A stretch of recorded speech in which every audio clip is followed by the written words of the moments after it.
حضرت مرزا مظہر جانے جانا فرماتے ہیں کہ بارش ہوئی تھی تازی تازی دلی میں، تازی تازی بارش ہوئی تھی. ایک بابا لکڑی کے جوتے پہنے کھڑا ہوں، اللہ اللہ اللہ اسی کسے دے کچھ بھی نہیں لگ دے نہ کوئی ساڈا دردی. بابا مست ہو کے جا رہا، اللہ اللہ کرتا جا رہا. ایک طوائف اپنے کوٹھے سے اتر کے تو سیڑھیوں پہ بیٹھی تھی، ساتھ اس کا یار بھی بیٹھا تھا. بابا اپنی مستی میں جا رہا تو بابا جی کے پیروں سے کچھ مٹی اڑی تو اس عورت کے کپڑوں پہ پڑ گئی. پرواہ ہی نہیں، بزرگ گزر رہے. وہ یار اس کا دوڑا ہوا آیا، اس نے آ کے تھپڑ مارا. کا خیال نہیں سارے اس کے کپڑے آلودہ کر دیے، تو کدھر تیرا دماغ نہیں ٹھیک؟ بابے نے نظر اٹھائی، کہا بیٹے میں نے دیکھا نہیں، چل اللہ تیرا بھلا کرے، تو نے بدلہ لے لیا. بابا جی چپ کر کے وَإِذَا خَاطَبَهُمُ الْجَاهِلُونَ قَالُوا السَّلَامَ چپ کر کے گزر گئے. ٹھنڈ کا موسم تھا، بارش تازہ ہوئی تھی، حلوائی دودھ کاڑ رہا تھا. اس نے بٹھایا بابا جی کو پھٹے پہ، پیالہ پکڑا، دوڑ کے آگے بڑھا. بزرگ آ گئے، آئیے بیٹھیے. دودھ کا گرم گرم پیالہ شکر ڈال کے دیا. بابا جی نے دودھ پیا، پھر نظر جھکی، پھر رنگ بدلا. کہنے لگے مالک تو کتنا بے نیاز ہے، کہیں تھپڑ مرواتا ہے کہیں دودھ پلاتا ہے. تیری بے نیازی ہے نا، ادھر تھپڑ مروایا یہاں دودھ پلایا، تو ہی جانتا ہے تیرے رنگ کیا ہے. ابھی بابا وہیں بیٹھا تھا، دوڑے آئے پیچھے سے لوگ، شور ہوا. بابے کو دبوچ کے وہاں لے گئے جہاں اس نوجوان نے تھپڑ مارا تھا. کہا تو اللہ کا بندہ ہے، اللہ کے بندے بد دعا تو نہیں دیتے. ہوا کیا؟ کہا تو نے بد دعا دی ہے؟ کہا نہیں دی، بات بتاؤ. کہنے لگے اس نے تجھے تھپڑ مارا ہے، چھت پہ چڑھا ہے، پیر پھسلا ہے، گردن کے بل گرا ہے، منکا ٹوٹ گیا، مر گیا ہے، تو نے بد دعا دی ہے.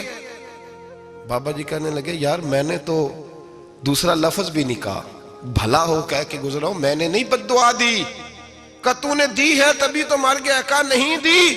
کہا بابا تو بزرگ آدمی ہے، سچ بول. تو بابا جی کہنے لگے سچ سنو. پھر میں آ رہا تھا، میرے پیروں سے مٹی اڑی، اس کے یار کے کپڑوں پہ پڑی، اسے برا لگا، اس نے مجھے مارا. جب اس نے مجھے مارا تو میں کوئی لاوارث تو نہیں تھا، جب اس نے مجھے مارا تو میں کوئی لاوارث تو نہیں تھا. مجھے دشمنوں نہ چھیڑو، میرا ہے کوئی جہاں میں ابھی پکار لوں گا، نہیں دور ہے مدینہ. اس نے مجھے مارا تو میں کوئی لاوارث تھا کہ میرا بدلہ کوئی نہ لیتا. اس نے مجھے مارا ہے تو میرے یار کو برا لگا تو اس نے اسے مار دیا ہے، میری تو غلطی کوئی نہیں. یاروں کا جھگڑا ہے، یہ تو دوستوں کا جھگڑا ہے، یہ تو یاروں کا جھگڑا ہے، کوئی غلطی نہیں میری، کوئی غلطی نہیں. خش خش جنہ قدر نہیں میرا، اے میرے صاحب نو وڈیاں، میں تے گلیاں دا روڑا کوڑا، میں گلیاں دا روڑا کوڑا. میں نو محل چڑھایا ہے سائیاں، میں نو محل چڑھایا ہے سائیاں. فرمایا اس نے مجھے لوارث سمجھا تھا کہ تھپڑ مار کے گزر جائے، میرا کو پوچھے گا ہی نہیں. میرے رسول پاک علیہ السلام کے بارے میں رب فرماتا ہے ابھی میں تو تیرے ہوتے ہوئے کافر کو سزا نہیں دیتا کہ تو موجود ہے. یاد رکھیں حضرت فضیل بن عیاض فرماتے ہیں ایک جوان تھا، مسجد میں آیا، لوگوں سے کہنے لگا روٹی کھلاؤ. کسی نے توجہ نہ کی. اس نے کہا میں رب بتانے والا ہوں، میری طرف دیکھو تو صحیح. کسی شخص نے خیال ہی نہ کیا. پھر اس نے کہا یار تھوڑا سوچو. نمازیوں سے کہا، اہل علاقہ سے کہا، انہوں نے کہا تیری طرح کے بڑے درویش دیکھیں. مسجد کے محراب میں وہ رب کریم کا بندہ انتقال کر گیا. جب فوت ہو گیا نا، لوگوں کا مزاج ہے، بیمار کو دوائی نہیں دیتے، جنازے پہ وقت پہ پہنچ جاتے. جب کوئی گر رہا ہوتا ہے تو سہارا کوئی نہیں دیتا، جب کوئی گر جاتا ہے، ٹانگ ٹوٹ جاتی ہے تو تیمارداری کو زمانہ پہنچ جاتا ہے. اور بزرگ وہ نوجوان اللہ کا نیک بندہ مسجد کے محراب میں فوت ہو گیا.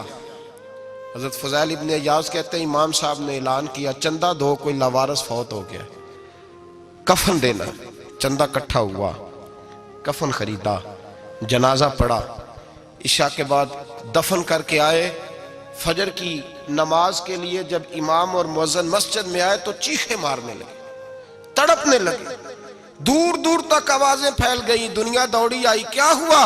کہنے لگے وہ جو تم نے کفن پہنایا تھا وہ یہاں پڑا ہوا ہے، اور دیکھو کفن پہ تحریر لکھی ہے. تحریر کیا ہے؟ عرش کے مالک نے فرمایا میرے دوست نے روٹی مانگی تم نے دی نہیں، اس نے تمہیں میرے قریب کرنے کے لیے اپنی طرف توجہ کرائی، تم نے کی نہیں. اور میرا یار تمہارے کفن کا محتاج تھا، سنبھال کے رکھو اپنا کفن، میں نے اسے جنت کا لباس عطا فرما دیا، سنبھال کے رکھو. یہ کوئی لاوارثوں کا ٹولہ ہے؟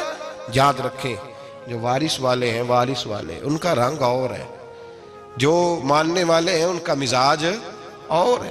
اپنی زندگی لوارثوں کی طرح نہیں گزاریں، تھوڑا سا ادھر گیا تھا تو پھر تھوڑا سا ادھر گیا تھا تو تھوڑا سا، یہ کیا بات ہوئی، یہ کیا بات ہوئی؟ اپنے آپ کو، اپنی نسبت کو، اپنے عقیدے کو مضبوط رکھیں۔ 1 انچ کے لیے اعلیٰ حضرت فاضل بریلوی رحمت اللہ علیہ کے مکان کی دیوار گر گئی، ایک کونا مکان کا، آپ جانتے ہیں پرانی دیواریں چھوٹی ہوتی تھی اور بارشوں میں اکثر گھروں کی دیواریں گری ہوئی ہوتی تھی، ایک سائیڈ کی دیوار گر گئی تو اس کونے میں ہندوؤں کا گھر تھا۔ اب مستری صاحب رات کو آئے، ان سے بات ہوئی تو کہنے لگے سویرے کام شروع کروں گا۔ کہا 1-2 صاحب نے کہ ہندوؤں کا گھر ساتھ ہے اور وہ دشمن بھی بڑے زیادہ ہیں، تو رات کو ہی ہو جائے۔ کہنے لگا جی نہیں، میری مجبوری ہے، مزدور کہاں سے لاؤں گا، بڑے معاملات ہیں، سویرے شروع ہوگی۔ اب رات کو مولانا ظفر الدین بہاری علیہ رحمہ کہتے ہیں بچے مدرسے کے، باقی سارے لوگ، سب کو جمع کیا گیا، چونکہ اس طرف سے تھوڑا خطرہ تھا ہندوؤں کی جانب سے۔ کہا جناب یہ بڑے دشمن ہیں اسلام کے، تو اس طرح کرو کہ 2-3 بچوں کی ڈیوٹی لگائیں یا کچھ لوگوں کی یہاں رات کو پہرا دیا جائے۔ ٹھنڈ بھی بڑی زیادہ تھی، کھڑا ہونا بھی مشکل تھا۔ اعلیٰ حضرت رحمت اللہ علیہ عشاء کی نماز کے بعد جلدی حجرہ خاص میں تشریف لے جاتے تھے۔ اس رات جب دیکھا نا باہر شور ہو رہا ہے تو اسی طرح سر پہ ایک رومال لپیٹا تو باہر آ گئے، کہنے لگے کیا شور ہے؟ کہا حضور سردی ذرا زیادہ ہے تو یہاں کسی کی ڈیوٹی لگانی ہے پہرے کی۔ 2 منٹ خاموش رہے، پھر فرمانے لگے کوئی ضرورت نہیں، جاؤ سو جاؤ سارے جا کے، کوئی ضرورت نہیں، جاؤ اپنے اپنے گھروں کو، کوئی حاجت نہیں، پہنچ جاؤ۔ کہا حضور مہربانی کرے، وہ طے ہونے لگا تھا۔ فرمایا میری وجہ سے کیوں کوئی ساری رات بیدار رہے، جاؤ تمہیں کہا نا آرام کرو۔ لوگ سو گئے۔ صبح فجر کی نماز پڑھ کے اعلیٰ حضرت رحمت اللہ تعالی علیہ جب سیڑھیاں اتر رہے تھے رضا مسجد کی، تو وہ جس ہندو کی جانب سے زیادہ خطرہ تھا وہ سیڑھیوں پہ بیٹھا تھا، مسجد کی سیڑھیوں پہ۔ سب لوگوں کی توجہ ہو گئی، کہنے لگا مولانا میں کلمہ پڑھنے آیا ہوں، مجھے کلمہ پڑھا کے مسلمان کر دو، میں کلمہ پڑھنے آیا ہوں، مسلمان کریں۔ لوگوں کی توجہ، اعلیٰ فرمانے لگے نہیں ابھی تو انتظار کر، تھوڑی دیر کے اچھی طرح سوچ لے، جذباتی فیصلہ نہ کر، یہ تو آ رہا ہے۔ یہ کہہ کے جب 2 سیڑھیاں نیچے اترے اس کے پاس سے تو اس نے پیر تھام لیے، کہنے لگا اب ایسے تو نہ کرو، رونے لگا۔ اعلیٰ حضرت رحمت اللہ نے کلمہ پڑھایا، کچھ باتوں کی نصیحت فرمائی، تشریف لے گئے۔ گھیرنے والے گھیر کے بیٹھ گئے، کہنے لگے ہمیں بھی بتا بدلہ کیسے ہے۔ کہنے لگا دیوار گر گئی، آدھی رات کے وقت، آدھی رات تک انتظار کرتا رہا، پہرے دار کوئی نہیں، تو 2 تلواریں لے کر جب میں ان کے مکان کی جانب بڑھا، میں نے کہا آج گردن کاٹوں گا اور کاٹ کر کے نکلوں گا۔ کہتا ہے جب میں قریب آیا تو 2 شیر کھڑے تھے، اوپر سے پلٹ کے آیا تو پھر کھڑے تھے، ادھر سے پلٹ کے آیا تو پھر کھڑے تھے۔ فرماتے ہیں میں 2 گھنٹے کے بعد آیا تو پھر پلٹ کے کھڑے تھے، میں پھر 1 گھنٹے کے بعد آیا، سحری کا وقت ہوگا تو پھر پلٹ کے کھڑے تھے، اب میں ڈر کے بھاگا۔ کہتے ہیں فاضل بریلوی نے اپنی کھڑکی سے منہ باہر نکالا، کہنے لگے اور کتنا تجربہ کرے گا، مجھے تو لاوارث سمجھتا ہے، لاوارث ہوں میں، اور کتنا تجربہ کرے گا، بس کر مان جا۔ میں نے کہا حضور یہ کون ہے، مجھے بتائیے تو صحیح یہ کون ہے۔ تو کہنے لگے میں نے ساری زندگی رسول اللہ کی عظمت کا دفاع کیا ہے، ساری زندگی غوث اعظم کے نعرے لگائے ہیں، ابھی تو یہ مدد صرف غوث پاک جیلانی کی بھیجی ہوئی ہے، ابھی تو غوث اعظم کی بھیجی ہوئی مدد ہے، مولا علی ابھی پیچھے ہیں، 2 جہاں کے محبوب ابھی اس سے پیچھے ہیں، وہ تو ابھی پیچھے ہیں، پیچھے کھڑے ہیں کہ ضرورت پڑی تو ہم بھی تیار بیٹھے ہیں۔ او بھائی آج رواج ہو گیا، رواج، میں نے 2-4 دن پہلے بھی کہا تھا، لوگ کہتے ہیں نہیں کوئی نہیں ضرورت، سامنے سارا کچھ نظر آ رہا ہے۔ او خدا کے بندو یاد رکھو، نسبت ہے بڑی چیز، جانے تو دو میں اگر کسی کو نسبت میسر آ گئی نا، نسبت، خالی دامن ہی مل گیا، تیرے ہاتھ میں کچھ ہے تو ہونی چاہیے نا، خالی دامن ہی تجھے کسی کا میسر آ گیا تو بچ گیا۔ اپنی نسبتوں کی حفاظت کریں، ان کو مضبوط کریں، ان پر محنت کریں، ان پر توجہ رکھیں۔ یہ نسبت جو ہوتی ہے نا، نسبت، یہ دیکھیں نا ایک گتہ ہے، عام کتاب کو لگا ہوا ہے تو جہاں مرضی رکھ دو، اس کی کوئی قدر نہیں، لیکن جو گتہ قرآن مجید کو لگ گیا ہے اس کو بغیر وضو چھونا جائز ہے۔ ایک پٹھے پہ اینٹ بنی ہے، جو باتھ روم میں لگ گئی وہاں بغیر جوتے کے جایا نہیں جا سکتا، اور جو مسجد میں لگ گئی وہاں جوتے پہن کے جایا نہیں جا سکتا. یہ نسبت ہے بڑی چیز. اگر میسر آئے نصیب ہو اپنی نسبت کو مضبوط کر کے رکھا کریں, اس کی جولانی کا مظاہرہ کیا کریں. اس نسبت میں روز توانائی آنی چاہیے. میں آپ کو بڑی ذمہ داری کے ساتھ ایک بات بتاتا ہوں تجربے کی. ہمیں جتنا کسی نے آ کے کہا ہے نا نسبت کے خلاف, ہماری نسبت اس سے زیادہ مضبوط ہوئی.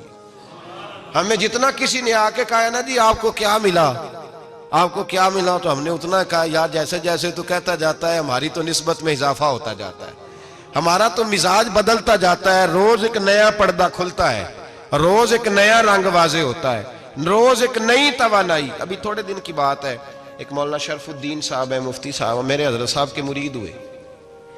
مفتی تھے, عالم آدمی تھے, سرکار تاج الشریعہ, ہمارے شیخ سے بیعت کی. اب ہمارے حضرت صاحب کا اس وقت حال وہی ہے وَرَأَيْتَ النَّاسَ يَدْخُلُونَ فِي دِينِ اللَّهِ أَفْوَاجًا. اب فوجوں کی فوجیں لوگ آتے ہیں. ہم نے دیکھا ہے صرف خالی مرید ہونے والے باہر سینکڑوں کی تعداد میں ہزاروں لوگ بیٹھے ہیں کہ صرف بیعت اتنا کہہ دیں ہم نے قبول کیا. اس عالم میں اور جہاں حضرت صاحب کا اعلان ہو جائے کہ تشریف لا رہے ہیں وہاں لاکھوں کا مجمع جمع ہو جاتا ہے اور ایک جھلک دیکھنے کو لوگ ترستے رہتے ہیں. یہ کیفیت ہم نے دیکھی. وہ دور گزر گیا. کبھی ایسا بھی ہوتا تھا ایک میں ہوتا تھا, ایک تو ہوتا تھا, اور تیسری تنہائی ہوتی تھی. وہ دور بیت جاتا ہے, وہ لمحے کسی کسی کو نصیب آتے ہیں. حضرت کا وہ مولانا شرف الدین صاحب کہتے ہیں مرید ہوا, تو مرید ہوا مجمع میں, رسی حضرت پھینکتے ہیں یا چادر پھینکتے ہیں تو پکڑ کے مرید ہوا, تو ساتھ ساتھ اور چادریں باندھی تھی, لوگوں نے پکڑی ہوئی تھی. ایک مولانا, میں جب بیعت ہو کے آیا ان کو بتایا تو مجھے کہنے لگے یار تو ایسی جگہ مرید ہو گیا جو تیری بات بھی نہ سن سکیں, جن کو تو دکھڑا بھی نہ سنا سکے, جو مصروف ہی بڑے رہتے ہیں, کہاں مرید ہو گیا تو. ایسے پیر کا بیعت ہوتا جہاں تو جاتا وہ تیرے پاس آتے, گفتگو ہوتی, بات چیت ہوتی. کہتے جب انہوں نے مجھے بہت زیادہ قائل کیا نا, بہت زیادہ, تو میں نے ارادہ کر لیا. میں نے کہا بات ٹھیک ہے, بیعت کہیں اور ہونا چاہیے تھا. کہتے میں عشاء کے بعد سویا تو حضرت صاحب مجھے خواب میں ملے, خواب میں, اور فرمانے لگے مولانا جب آپ مرید ہوئے تھے تو آپ اس جانب بیٹھے تھے, اس کونے میں آپ تھے, اتنے لوگ آپ سے پہلے تھے, اس حال میں آپ مرید ہوئے تھے, اور جہاں تک بات چیت کرنے کی بات ہے تو آپ نے جو دل میں سوچا تھا وہ میں نے آ کے آپ کو بتا دیا ہے. پھر بھی بڑی ضرورت ہو تو میرے صاحبزادے کا نمبر لے لیں اور فون کر لیا کریں, بات ہو جایا کرے گی. کہتے ہیں یہ ابھی بات ہو ہی رہی تھی کہ میرے دروازے پہ دستک ہوئی تو میری آنکھ کھل گئی. میری آنکھ کھلی تو میں پریشان ہوں کہ نمبر تو ملا نہیں. ایک انجینئر صاحب میرے محلے میں رہتے تھے, فرماتے ہیں وہ شام کو میرے پاس آئے اور کہنے لگے مولانا سنا ہے آپ حضرت مفتی اختر رضا صاحب سے مرید ہو گئے. میں نے کہا ہاں. تو کہنے لگے میں ان کے مدرسے میں کام کر کے آئے ہوں, میرے پاس ان کے بیٹے کا نمبر ہے, چاہیے آپ کو؟ نمبر ہے چاہیے. کہتے ہیں نمبر مجھے وہ شام کو گھر آ کے دے گئے. اب جب میں آستانہ نور پہ بریلی شریف ملنے کے لیے حاضر ہوا تو میرے دل میں خیال آیا, جب میں اندر گیا نا تو میرے دل میں خیال آیا حضور خواب جو آئی تھی اتنی بھی جلدی کیا ہے, ذرا ٹھہر جائیے, آپ ملے جو تھے تو صاحب نمبر بھی دے ہی جاتے. میرے دل میں خیال آیا تو السلام علیکم کے بعد حضرت کہنے لگے مولانا مجھے تو جلدی کوئی نہیں تھی, آپ کے دروازے پہ دستک ہو گئی تھی, مجھے تو کوئی جلدی نہیں تھی, آپ کا دروازہ بجنے لگا تھا, مجھے تو جلدی کوئی نہیں تھی لوٹنے کی. ہر مشکل دی کنجی یارو ہاتھ مرداں دے آئی, اور مرد نظر کرے جس ویلے مشکل رہے نہ کائی. بس لوگوں یہ یاد رکھو اور اس پہ عمل کرو, اپنی نسبتوں کو مضبوط کریں. ہمارا تو جیسے دن کا اجالا چمکتا ہے نا, چمکتا ہے دل کا اجالا, جیسے نیا دن چڑھتا ہے ہمارے لیے تو ایک نئی روشنی لے کے آتا ہے. اپنے آپ کو بیدار رکھیں. سورج اگر باہر پورا نکل آئے نا تو جو آدمی آنکھیں زور سے بند کر لے اسے کوئی شے نظر نہیں آتی. پورا سورج نکلا ہوا بھی ہو, سورج اسے نظر آئے گا جس کی اپنی آنکھیں بھی کھلی ہوں گی. تو آنکھیں نہیں کھول رہے, تو آنکھیں نہیں کھول رہے, آنکھیں, یہ شکوہ آنکھیں نہ کھولنے کا ہے, آنکھیں نہیں کھول رہے تو سورج کیسے نظر آئے گا. بات ذرا سخت ہے پر چلو آپ میرے عزیز ہیں کر جاتا ہوں. ملا رومی رحمت اللہ تعالیٰ علیہ فرماتے مجھ سے ایک شخص نے کہا کہ نبی پاک صلی اللہ تعالیٰ علیہ وسلم اگر سراجم منیرہ ہے تو نظر کیوں نہیں آتے؟ تو میں نے کہا الو اگر آنکھیں بند کر لے تو اسے کوئی شے نظر نہیں آتی. آنکھیں بند کر لے تو اسے کوئی شے نظر, تو آنکھیں تو کھولنا, آنکھیں کھول. یہاں میں اپنے کمرے میں یوں پردہ آگے کر کے لائٹ بند کر کے باہر شور مچاؤں, سورج کوئی نہیں, سورج کوئی نہیں, تو مجھے کوئی بندہ کہے گا پاگل, اس طرح کر, باہر نکل, ادھر آ تجھے دکھاؤں سورج ہے کہ نہیں، تیری تو اپنی آنکھیں بند ہے۔ اقبال کہتے ہیں دل بینا بھی کر خدا سے طلب، آنکھ کا نور دل کا نور نہیں، اندر کی آنکھیں کھول، اندر اتنا اندھیرا ہے تو باہر کیسے نظر آئے گا؟ تو لوگ آنکھ ہی نہیں کھولتے، دائیں بائیں دیکھتے رہتے ہیں۔ نسبت کو مضبوط کریں۔ رب تو فرماتا ہے حبیب تو موجود ہے تو میں کافر کو بھی عذاب نہیں دیتا۔ اب یہاں خالص نسبت کا بیان ہے، خالص، یہ نہیں فرمایا کہ حبیب ان کے عمل اچھے ہیں تو میں عذاب نہیں دیتا، یہ نہیں فرمایا کہ حبیب یہاں خانہ کعبہ ہے تو میں عذاب نہیں دیتا، نسبت کی بات فرمائی، نسبت کی۔ یہ نہیں فرمایا کہ حبیب یہاں روز طواف ہوتا ہے تو عذاب نہیں دیتا، یہاں تلاوت ہوتی ہے تو فرمایا حبیب تو ہے اس لیے میں انہیں عذاب۔ مدینے میں کبھی زلزلہ نہیں آیا، پتہ ہے آپ کو؟ اس لیے نہیں آیا کہ وہاں میرے مصطفیٰ کا گنبد خضرا ہے۔ کوئی فصل وہ بیجتے نہیں، کوئی فصل بوتے نہیں، وہ کوئی فصل بھی، لیکن دنیا کی ہر شے آپ کو مدینے میں ملتی ہے۔ جو سب سے اچھا پھل کھانا چاہے اسے مدینے میں جا کے ملتا ہے، اس لیے کہ وہاں گنبد خضرا کی ہریالی موجود ہے۔ دنیا کی ہر نعمت ملتی ہے اس لیے کہ گنبد خضرا جو موجود ہے۔ تو بھائی یہ نسبتوں کی بار ہے، نسبتوں کی۔ پرانی امتوں میں جب کوئی گناہ کرتا تھا تو دروازے پہ لکھا ہوتا تھا سویرے، میرے حبیب نے دعا فرمائی مولا یہ میرے ہیں انہیں رسوا نہ کرنا، اے اللہ میرے ہیں انہیں رسوا نہ کرنا۔ تو میرے بھائی سن لو اور یاد رکھ لو، لاکھوں پاپ بھی لوگ کر کے آئیں، سویرے منہ دھو کے نکل آئیں تو عرش کا مالک رسوا نہیں کرتا، بلکہ کہتا ہے تو میرے دامن میں چھپ جا، اندر جا کے جہاں گناہ کیا ہے وہاں جا کے دل سے سچی توبہ کر لے، میں قیامت میں بھی کسی کو نہیں بتاؤں گا کہ تو نے گناہ کیا ہے۔ تو برکت کس کی ہے؟ رسول پاک کی۔ یہ برکت کس کی ہے؟ حبیب دو عالم کی صلی اللہ۔ غلامی کا رشتہ مضبوط کریں، غلامی کا، وارث والے بنے، لوارث نہ بنے۔ لوارثوں جیسی زندگی نہ گزارے، جہاں مرضی چلے گئے، جہاں مرضی چھٹیاں کار ہے، جتنے مرضی ٹائم بتا ہے، جو مرضی طبیعت میں آیا کرتے پھرے، پتہ ہی کوئی نہیں، حال ہی کوئی نہیں، یہ کوئی کیفیت نہیں ہے کوئی بھی۔ مجھے ایک صاحب کہنے لگے کہ ایک پیر بھائی پوچھ رہا تھا حضرت صاحب کا حال کیا ہے، میں نے آج کے بعد اس نے تجھ سے پوچھا تو بالکل نہ بتانا۔ وہ کیسا بیٹا ہے، وہ کیسا بیٹا ہے جو پڑوسیوں سے دائیں بائیں لوگوں سے حال پوچھتا ہے، اسے پتہ ہی نہیں، اسے خبر ہی نہیں، اسے تو لمحے لمحے کی خبر ہونی چاہیے، اسے تو منٹ کا پتہ ہونا چاہیے تھا۔ وہ اس نے کس طرح کی نسبت رکھی ہوئی ہے جس کو ہم سایوں سے پوچھنے پڑتا ہے ذرا پتہ کر کے بتانا حال کیا ہے۔ تو کدھر تھا بھائی، اتنی دیر ہو گئی، تو نے حال بھی کسی اور سے پتہ کرانا ہے؟ میں نے کہا اس کو کہنا آج کے بعد حال پوچھنا ہوا تو خط لکھے، میں بھی جواب لکھ دوں گا، بات ختم ہو گئی۔ جب دور دور جو رہنا ہے تو ٹھیک ہے، پھر اس طرح نہ تو خدا ہے نہ میرا عشق فرشتوں جیسا، دونوں انسان ہیں تو پھر کیوں اتنے حجابوں میں ملے؟ اور اس نے کہا تھا اب کہ ہم بچھڑے تو شاید کبھی خوابوں میں ملے، جیسے سوکھے ہوئے پھول کتابوں میں ملے۔ ایسا کام نہ کریں کہ وہ انداز ہی بدل جائے، اپنے آپ کو، اپنی نسبتوں کو مضبوط کریں۔